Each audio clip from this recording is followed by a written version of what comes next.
আমরা এখন আছি তুষার গিফট কর্নারে। কিছু আমাদের পারফিউম এবং মিতার কিছু কেনাকাটা দরকার, তার জন্য আমরা তুষার গিফট কর্নারে সন্ধ্যার সময় এসেছি।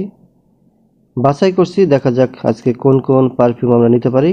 আমাদের বেশিরভাগ পারফিউম ঝিনাইদহের তুষারের দোকান থেকেই নেওয়া হয়, কারণ আমরা আগেই তাকে বলে রাখি যেরকমভাবে বলা ঠিক তুষার সেভাবেই আমাদের জন্য সেই পারফিউমগুলি সংগ্রহ করে। আমি এবং মিতা দুজনেই গিয়েছি আজকে, বাছাই করে করে কিনব। অনেকগুলি কেনার ইচ্ছা, যে কটা পছন্দ হবে ঠিক সেই কটাই আমরা পারফিউম আজকে নিয়ে আসবো।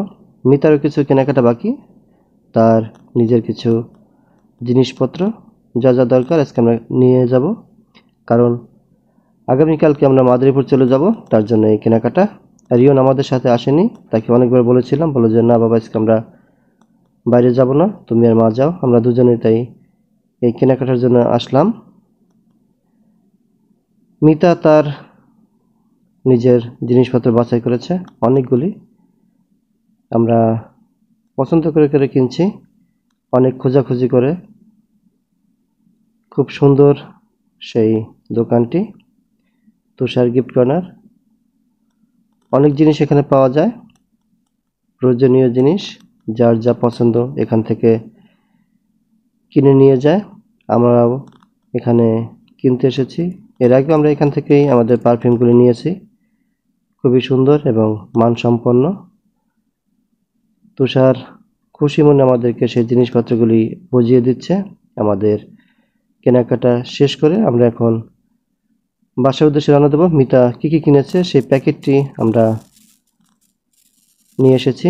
বাইরে আমাদের সেই গাড়ি দাঁড়ানো, সেই গাড়িতে করে আমরা এখন চলে যাব বাসায়, আমাদের সেই কাঙ্ক্ষিত জিনিস নিয়ে বাড়ি চলে যাব। মিতা তার গাড়ির সামনে দাঁড়িয়ে আছে। আজকে আমরা আগেই বলেছিলাম আজকে আমরা গাড়িতে চড়বো, কিন্তু একটু হাঁটবো, সেই হেঁটে হেঁটে কেসি কলেজের সামনে। মহব্বতের সাথে দেখা হওয়ার কথা ছিল, কিন্তু মহব্বত নেই, তাই তার সাথে আজকে দেখা হলো না। আগামীতে যখন বেড়াতে আসবো তখন মহব্বতের সাথে আবার দেখা করব। গাড়িটা রেখে আমরা একটু রিক্সায় চড়বো, তার জন্য আমরা হেঁটে হেঁটে সামনের দিকে যাচ্ছি দুজনে খুশি মনে।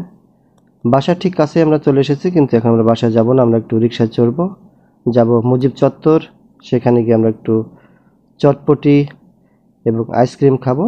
মিতা অনেক আগে বলেছিল আজকে আইসক্রিম খাবে, বাইরে আমরা দুজন আইসক্রিম খাবো। রিয়নকে আমরা নিতে পারিনি, তার জন্য আইসক্রিম নিয়ে আসবো। আছি এখন রিক্সায় কেসি কলেজের ঠিক সামনে, এখান দিয়ে যাচ্ছি মুজিব চত্বর, সামনেই আছে শহীদ মিনার এবং মুজিব চত্বর এক জায়গায়। এখানে একটি চা পাওয়া যায়, গোলপাতা চা চত্বর, ঠিক আমরা মাঝে মাঝে এখানে সেই চা খেয়ে যাই ডান পাশে। খুব সুন্দর একটি রাস্তা এবং ঝিনাইদহ শহরের মধ্যে আমরা আছি, রাতের শহর। আমরা কিন্তু প্রায় প্রায় রাতে বের হই রিক্সা নিয়ে ঘুরতে এবং হেঁটে হেঁটে এই শহরটা আমরা ঘুরি। তাহলে আজকে এই পর্যন্তই, সবাই ভালো থাকবেন।